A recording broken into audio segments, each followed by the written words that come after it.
History remembers what happened, but it is shaped by moments when everything could have turned another way. A decision, a journey, a single moment. This is where we explore them. When history turned. In our world, fireworks are for festivals and gun salutes for ceremonies. Is there a reality where those flashes are just part of everyday life?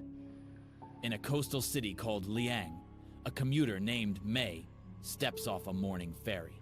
The pier smells of salt and coal. Beyond the warehouses, a foundry bell rings to mark the shift. The building is not hidden, its name is stamped on the gate. Liang Maritime Foundry. Mei walks past lanterns that double as small mortar mounts on festival nights. The streetlights are maintained by guilds that used to be called powder rights. Her school timetable lists ballistics alongside arithmetic. A merchant freighter at the quay carries a line of cast iron barrels labeled as cargo, not contraband. Kai, at the docks. Customs papers show licenses issued long ago. The local market sells both gunpowder for fishing buoys and novelty rockets for children. The presence of gun foundries is ordinary. What is unusual, from our vantage, is how integrated these technologies are in civilian life, municipal engineering, and merchant fleets. Elias, who controls these foundries in that world? Elias, are they arms makers under state monopoly, or independent merchants? Does the technology travel beyond the coast? Do rulers use it differently than we do? And crucially, at what moment did that pattern diverge from our history? When did the path split? Kai. In that timeline, the craft of casting gun barrels becomes standardized and routinized earlier.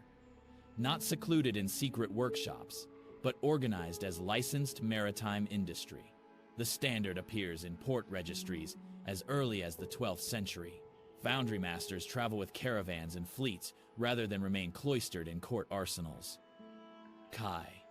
By the 14th century, merchant convoys sail with integrated gun decks. Seawalls and harbor defenses are designed for cannon exchange.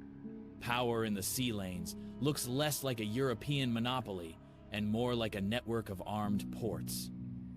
Tell me, Elias, which institutional decision would change whether gun foundry knowledge is guarded or traded?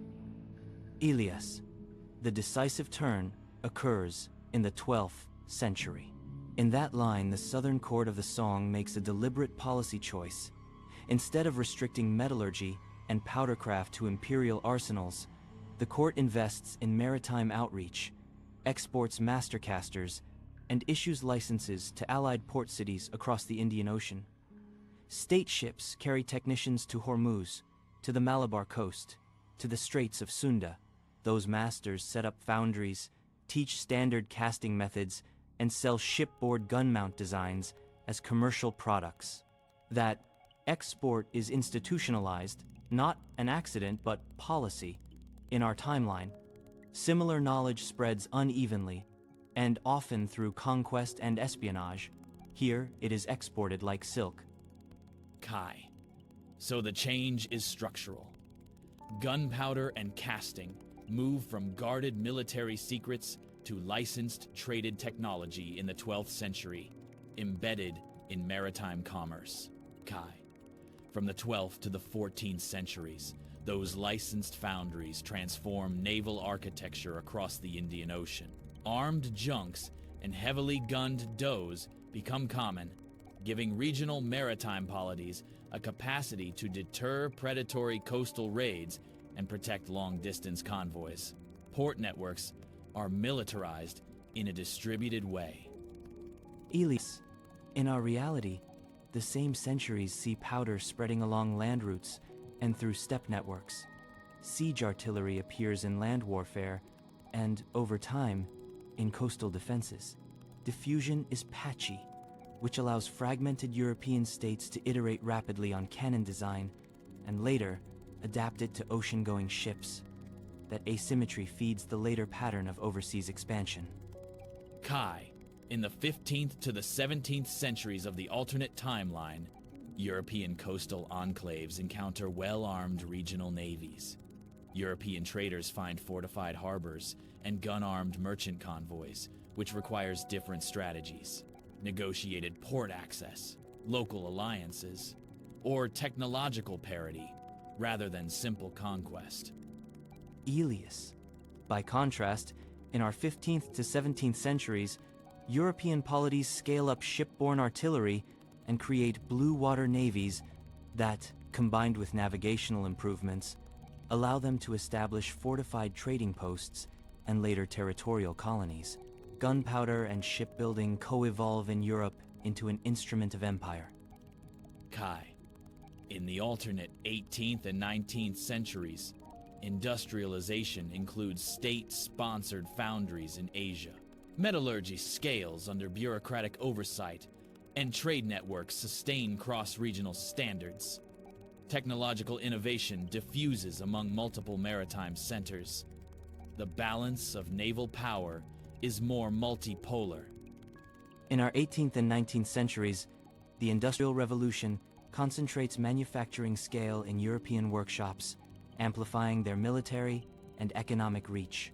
That concentration, combined with existing colonial footholds, accelerates imperial expansion. Kai. In the 20th to the 21st centuries of the alternate line, global institutions and borders form under a multipolar set of maritime powers. Colonial maps look different. Some states that were colonies in our world remain independent earlier, and naval doctrine emphasizes cooperative security among coastal federations. Civilian life includes routine technologies derived from widespread powdercraft municipal engineering. Fireworks integrated into urban signaling systems. Certain kinds of civil demolitions regulated by guilds. Elias. Answering the first, simple question, yes. In that world, fireworks can feel ordinary because the social meaning of gunpowder changed when it was treated as shared maritime technology rather than a jealously guarded court secret. The deeper lesson is about contingency. A single institutional choice about export and licensing in the 12th century changes who controls force, who industrializes first, and how trade networks shape political power for centuries. The everyday is the long echo of that choice. The Divergence is not a miracle of invention, but an administrative decision to export craft and create durable trade in weapons technology. And that choice reshapes centuries of warfare, statecraft, and daily life. If this wasn't the only timeline you'd like to visit, subscribe.